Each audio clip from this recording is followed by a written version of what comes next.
Welcome to Artificially Literate, the show where books, films, and big ideas meet deep thought and boundless curiosity.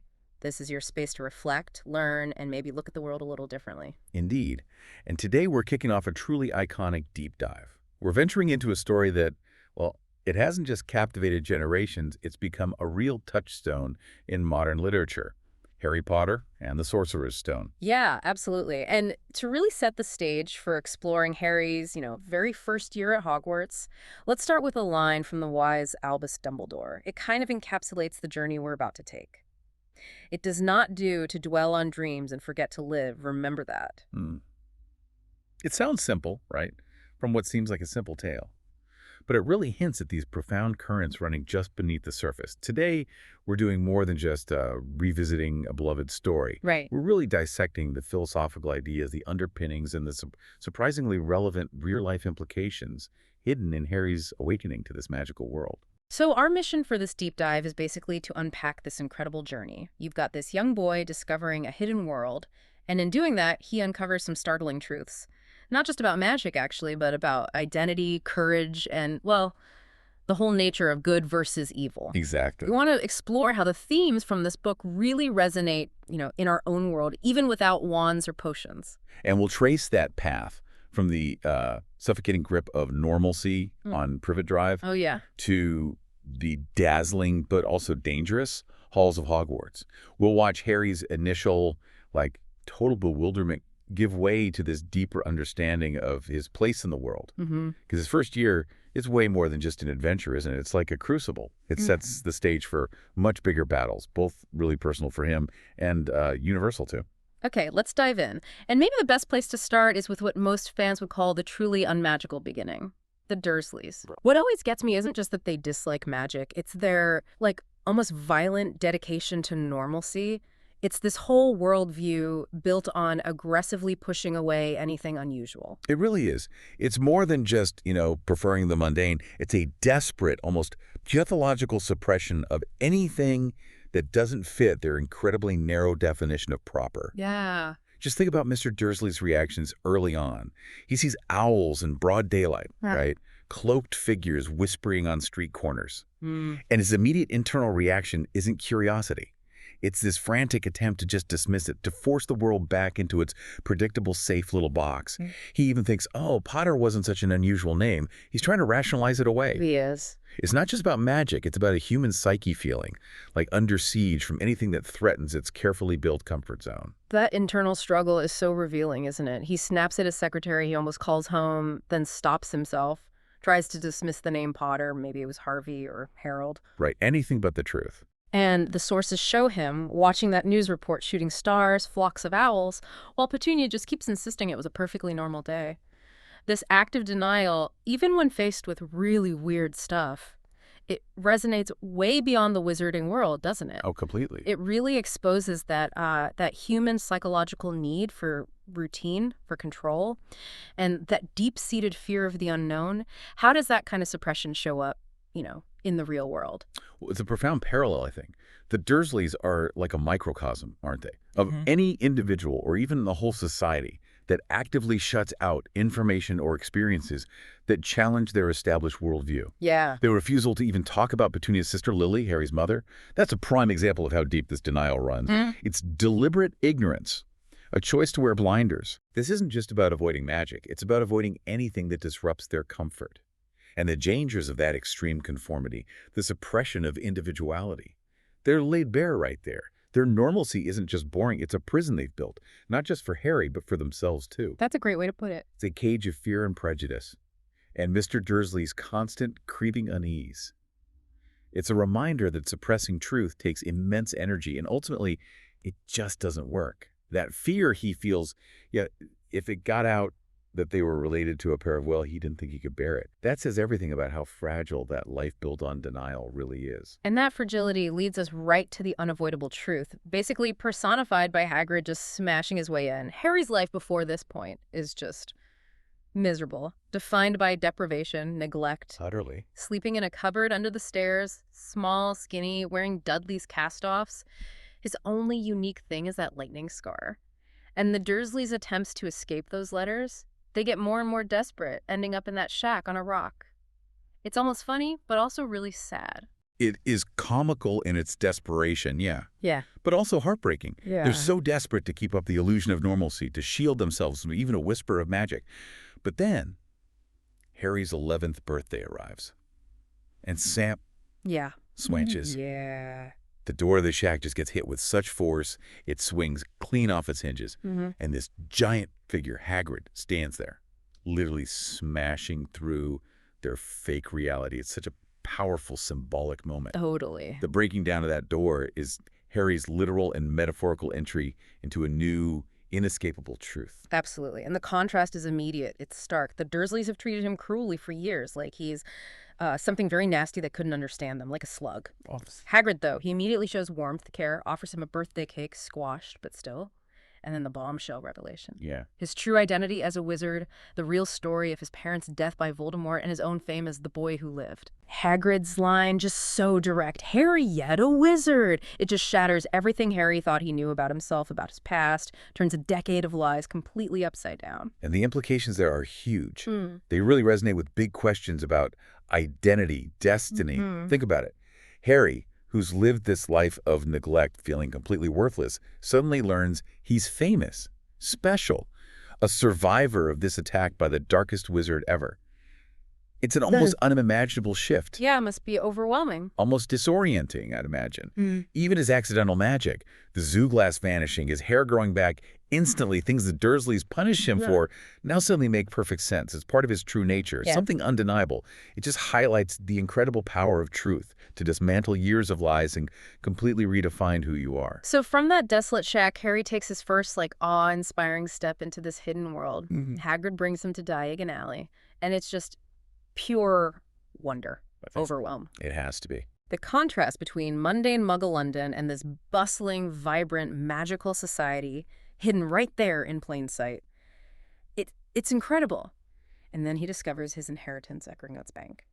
This small fortune buried deep under London. In that moment in the Leaky Cauldron, before they even get to the alley proper, when everyone suddenly recognizes him, greets Harry Potter. Oh, yeah. That's so pivotal. He's never been recognized for anything positive. Ever. Right. Just for being weird or a burden. Suddenly he's a celebrity, shaking hands with Daedalus Diggle and Doris Crockford. Yeah. It must be so overwhelming. He even admits it to Hagrid later, right?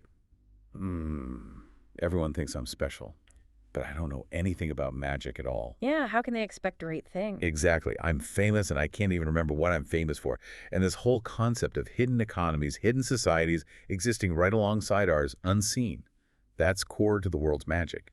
But think about what it means for Harry specifically, suddenly having immense wealth after a life of total poverty and emotional neglect. It's not just money. It's a sudden, profound shift in power dynamics for him.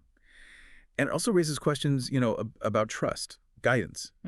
Entering this totally unfamiliar territory, Harry, just a kid, has to put his complete trust in Hagrid, this huge, imposing figure he barely knows. Which leads us to arguably one of the most iconic defining moments of Harry's entire journey. The wand choosing the wizard. Ollivanders, yes. At Ollivanders, we get introduced to this unique, almost mystical process. The wand itself has a say in who owns it. Harry tries a few, nothing feels right, until he picks up the one made of holly and phoenix feather. And this is where we get a huge revelation. It immediately brings in the theme of destiny, this inherent, almost fated connection between two powerful figures, even antagonists. Right. Harry's wand is a brother to Voldemort's wand. Both have a feather from the same phoenix. And Mr. Ollivander says it, doesn't he? The wand chooses the wizard, remember? Is very curious indeed that you should be destined for this wand when its brother gave you that scar. It's not just a quirky detail. It's a profound statement about how good and evil are intertwined. And the idea that certain objects, certain paths, are sort of meant for us, beyond just simple choice. It really makes you wonder, doesn't it, in our own lives? Yeah. How much is really our choice? And how much is influenced by circumstances, by connections we don't fully grasp, maybe some guiding force? The idea that Harry and Voldemort are linked right from the start, even through their wands, it's both chilling and deeply profound. It's not just about Harry being special. It's about the immense, complex weight of that uniqueness and the dark connection that comes with it. Yeah. It reminds us that our earliest experiences, even traumatic ones, like the attack that gave Harry his scar, can just irrevocably shape our path in ways we never see coming, binding us to fates we didn't choose. So, from the hidden wonders of Diagon Alley, Harry moves to the next crucial stage, the Hogwarts Express. He has that moment of panic at King's Cross, can't find platform 9 3/4. Right, total confusion. But then he's lucky enough to literally bump into the Weasley family, this big, boisterous, welcoming group. And that encounter is immediate and just utterly pivotal, isn't it? Absolutely pivotal. It's right there that the foundational trio really starts to form. Mm. Harry's first interactions with Ron, their shared wonder over Bertie Bott's, every Yeah. flavor beans, chocolate frogs, Yeah. immediate shyness, but also connection. And then Hermione arrives. Initially, maybe a little apprehension there on both sides. A bit, yeah. But the train journey also introduces Draco Malfoy, who immediately shows his classism, his pure-blood prejudice, sneering at the Weasleys for having more children than they can afford. Yeah. It instantly sets up that core dynamic. Yeah. Friendship versus rivalry. That's going to define Harry's time at Hogwarts. It's such a masterclass in character introduction and world building, too. You see how shared vulnerability, this shared journey into the unknown, can forge these incredibly strong bonds, especially when you contrast it with Harry's lonely, isolated upbringing. Ron and Hermione represent that comfort, that strength you find in immediate kinship. They fill a void Harry probably didn't even realize he had. And Malfoy's appearance immediately flags up the social hierarchies, the prejudices that exist even in the wizarding world. It forces Harry to quickly figure out where he stands. It does. It forces him to consider right away the company he wants to keep, how he defines himself in this new, complicated place. He understands pretty quickly that Malfoy's disdain for Muggleborns and blood traders, that's not something he wants anything to do with. Even though Malfoy makes that initial offer of, guidance, Harry chooses to stand with Ron, and later Hermione. And that starts defining his character right from the get-go. Not by his fame or his legacy, but by his values. And this theme of choice, of identity, continues so powerfully with the Sorting Hat ceremony. Oh yeah, the Sorting Hat. The Hat Song lays out the treats for each house. Gryffindor for the brave, Hufflepuff for the just and loyal, Ravenclaw for the witty and learned, and Slytherin for the cunning and ambitious. And Harry's internal struggle while he's being sorted, you can really feel it. It's palpable. He's heard Hagrid's warnings about Slytherin, right? There's not a single witch or wizard who went bad who wasn't in Slytherin. You know who was one? Oh. And he's just had that run-in with Malfoy. Exactly. So he's torn. Because the Hat sees his potential, sees his nerve, his cunning, traits that can easily put him in Slytherin. It even mentions his thirst to prove himself. But Harry, remembering the evil connected to that house, he pleads silently, "Not Slytherin, not Slytherin." And this is maybe one of the earliest, most profound moments where Harry exercises his free will, his conscious choice, even over what the Hat sees as his inherent abilities. That determines his path. Yeah. He really asks us, are we defined by our innate talents or by the choices we make? And his eventual placement in Gryffindor, along with Ron and Hermione, it just cements their bond. It gives Harry this developing sense of belonging, which is so huge because it emphasizes that courage isn't just about facing external threats. It's also about self-knowledge, integrity, choosing who you want to be, even when faced with expectation or, perceived destiny. Right. It powerfully highlights that tension between inherent traits and conscious choice in defining your path. And it immediately shapes the social dynamics, too. You get these instant tribes, these communities based on perceived values, inspiring fierce loyalties right away. Yeah. The weight of reputation, inherited legacy, especially with Voldemort being Slytherin, adds layers to Harry's decision. Yeah. But we should also mention Neville Longbottom's sorting. Oh, good point. Despite all his initial fear, his clumsiness, the Hat ultimately puts him in Gryffindor, too, for his deep, quiet courage. A trait that's going to show up in really unexpected, profound ways later on. It reminds us that bravery isn't always loud or obvious. So true. So once sorted, Harry dives into early Hogwarts life. It's this mix of wonder, discovery, but also immediate challenges. He starts classes: history of magic, transfiguration, potions. And it's in Potions, with Professor Snape, where he first encounters this truly unsettling hostility directed right at him. Yeah, it's immediate. It's almost visceral, isn't it? Yeah. From Snape's very first words, he singles Harry out, calls him our new celebrity, then immediately hammers him with these obscure questions about Asphodel and Wormwood. knowing full well Harry couldn't possibly know the answers. Right, setting him up to fail. Exactly. It establishes that adversarial relationship instantly, and Harry even feels that sharp, painful jolt in his scar when Snape's around, linking Snape mysteriously to Voldemort somehow. It introduces the complexity of Snape's character right away. This perceived hatred hiding deeper, ambiguous motivations that really drive the mystery of the stone. And you see the contrasting teaching styles, too. Professor McGonagall in Transfiguration is stern, yes, but fair. She rewards Hermione for turning her match into a needle. Professor Quirrell, though, teaching defense against the dark arts. He's nervous, seems kind of ineffective, and his classroom smells strongly of garlic. Yeah, not exactly confidence-inspiring. Right. It immediately shows Harry that learning isn't just about the subject matter. It's about the environment, the teacher, the inherent challenges you face, even in a magical school. But the moment that really solidifies the trio's bond, the thing that transforms them from just acquaintances into basically inseparable friends, Yeah. is the troll incident during Halloween. Oh, yeah, the troll in the dungeon. Hermione, she's upset after Ron made that unkind comment about her being a know-it-all. She's a nightmare, honestly. Right. So she's crying in the girls' bathroom when Quirrell bursts in shouting about a troll in the dungeons. Harry and Ron realize she doesn't know, she's in danger. They break rules to go find her, and they're forced to work together. Harry's bravery, Ron's quick thinking using Wingardium Leviosa to levitate the troll's own club, Brilliant moment. and Hermione's intelligence, her logic, to ultimately defeat this huge, lumbering creature. And that moment afterwards where Hermione then lies to Professor McGonagall to cover for Harry and Ron, that's a huge turning point for their friendship. Absolutely. McGonagall is furious, but Hermione takes the blame. Miss Granger, you foolish girl, how could you think of tackling a mountain troll on your own? It's this display of loyalty that just cements their teamwork, signals this deep, unspoken bond. Yeah. It really underscores that powerful idea. Challenges, shared danger, they can forge unexpected alliances, reveal true character, and strengthen bonds that might have seemed superficial or even antagonistic just moments before. We're taking a deep dive into Harry Potter and the Sorcerer's Stone right here on Artificially Literate. If you're enjoying our conversation and you want to keep exploring complex ideas, make sure you follow us. You can find Artificially Literate on Apple Podcasts, Spotify, and YouTube. And as we continue with Harry and his friends, grappling with this new reality, these unexpected challenges, we're reminded of a really powerful insight into what courage actually is. Yeah. It's not just about facing monsters or these huge evils. It's about the bravery needed in everyday life, in those quiet moments of integrity, as Dumbledore himself says later on. It takes a great deal of bravery to stand up to our enemies, but just as much to stand up to our friends. Such a good quote.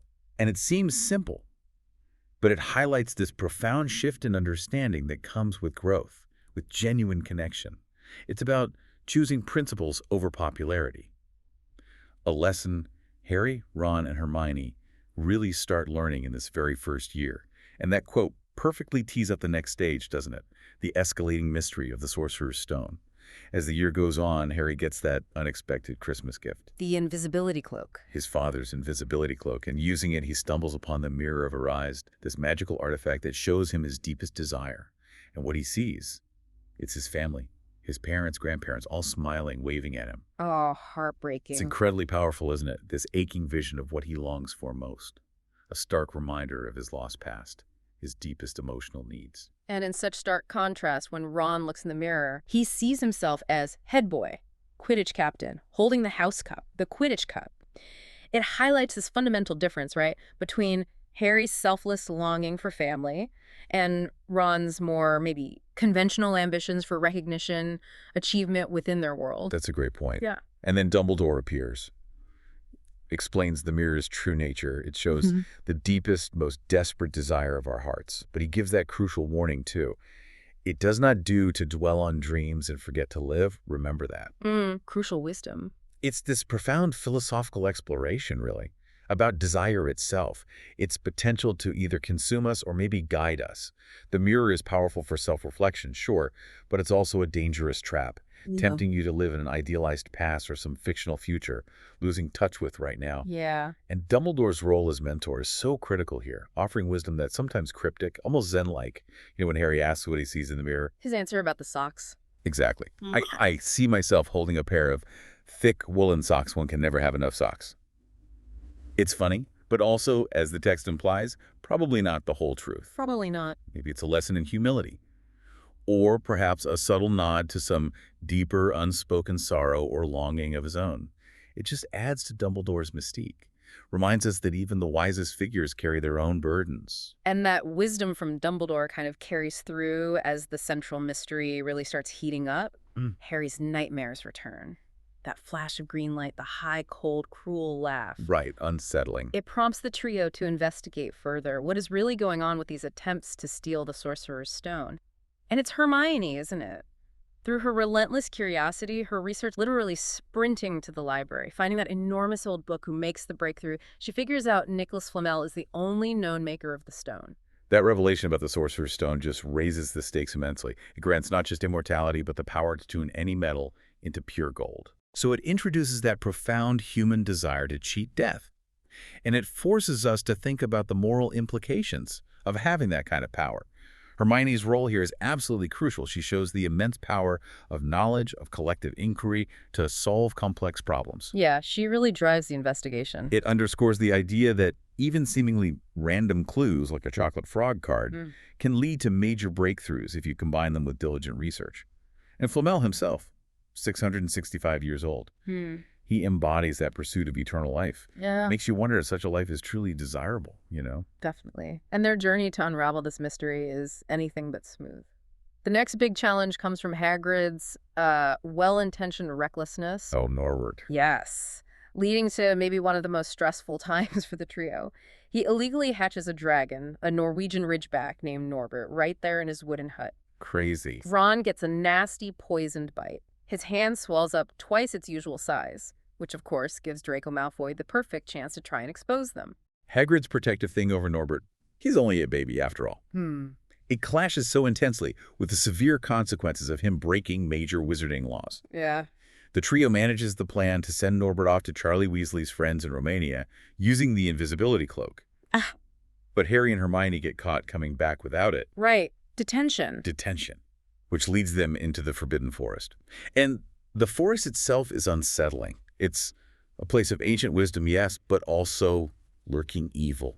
And there they find that truly horrifying scene, a dead unicorn, its blood silvery, and they encounter a cloaked figure drinking its blood. It's such a chilling scene, deeply unsettling, and the implications are just dire. Ferenz, the centaur, saves Harry and reveals the dark magic involved with unicorn blood. He says, only one who has nothing to lose and everything to gain would commit such a crime. The blood of a unicorn will keep you alive even if you are an inch from death, but at a terrible price. A terrible price. You have slain something pure and defenseless to save yourself, and you will have but a half-life, a cursed life, from the moment the blood touches your lips. Wow. That statement just underscores the ultimate price of power, of survival, when you get it through corruption. And it tells Harry, without saying the name, that Voldemort is still out there clinging to some kind of parasitic existence. Definitely. That encounter clearly confirms Harry's suspicions about Voldemort being involved. The pain in Harry's scar described as being on fire. When the hooded figure looks at him, it reinforces that terrifying, intimate connection between them. Yeah. And this whole sequence, it also further blurs those lines between good and bad, doesn't it? In this world of complex motivations, you've got Snape, who apparently hates Harry, but muttered a counter-curse during the Quidditch match that saved him. Right, they thought he was cursing him. Exactly. And Hagrid's actions, well-intentioned, but incredibly reckless. It teaches Harry early on that things are rarely just black and white. Which all culminates in that thrilling race against time, through the trapdoor under Fluffy, the three-headed dog. The gauntlet. The trio decides they have to go after the stone themselves. They're convinced Snape is trying to steal it, though. We find out later it was actually Quirrell. But this whole sequence, it isn't just plot. It's a brilliant culmination of everything they've learned, their newfound courage, a true test of their individual strengths and how they work together. It really is a gauntlet, designed to test a whole range of abilities. They get past Fluffy using music, which Hagrid accidentally lets slip. They navigate the Devil's Snare, that plant that constricts them using logic and light. Hermione's quick thinking saves them there. Definitely. Harry Seeker's skills shine when he catches the right flying key among hundreds. Ron's strategic mind is absolutely crucial in the giant chess game. Sacrificing himself So Harry and Hermione can go on. And finally, Hermione's sharp intellect solves Snape's complex potions riddle, leaving Harry to face the true villain alone. The whole sequence just beautifully shows how diverse talents, how a collaborative spirit are essential for success, much more than just individual skill. And the revelation when Harry gets through, it's astounding. He confronts Quirrell only to discover Voldemort is parasitically living on the back of Quirrell's head. So creepy. It's terrifying, this intimate connection between Harry and his nemesis, literally face to face with the being who murdered his parents. But here's where it gets really interesting. Harry ultimately defeats them, using the profound power of his mother's love, her protection. Yes, Dumbledore explains it later, right? Your mother died to save you. If there is one thing Voldemort cannot understand, it is love. That sacrificial act left this protective mark on Harry, making Quirrell's touch, because Voldemort was sharing his body, agony for him. Amazing. It's the ultimate triumph, unity, love over individual prowess and hatred. The diverse talents of the trio, Harry's bravery, Ron's loyalty and strategy, Hermione's intelligence and logic, they aren't just complementary. They're essential for them to succeed. It profoundly reinforces that idea. Our greatest strengths can come from love, connection, selflessness, not just raw power or dark magic. It shows the resilience of the human spirit against overwhelming evil and the enduring, almost mystical impact of parental sacrifice. So as the school year finally draws to a close, we see the true victory isn't just beating Voldemort, but the victory of friendship and courage. It manifests in the House Cup ceremony. The final feast. At the end of year feast, it looks like Slytherin has won the House Cup, 7th year in a row. The Great Hall is all decked out in green and silver, but Dumbledore, with his characteristic flair, has a few last-minute points to award. It transforms everything. He does. He gives 50 points to Ron for the best-played game of chess Hogwarts has seen in many years, acknowledging not just skill, but strategy sacrifice. Yeah. 50 points to Hermione for the use of cool logic in the face of fire. Recognizing her intelligence, her quick thinking under pressure, Harry, for his pure nerve and outstanding courage, gets 60 points, which brings Gryffindor to a tie with Slytherin.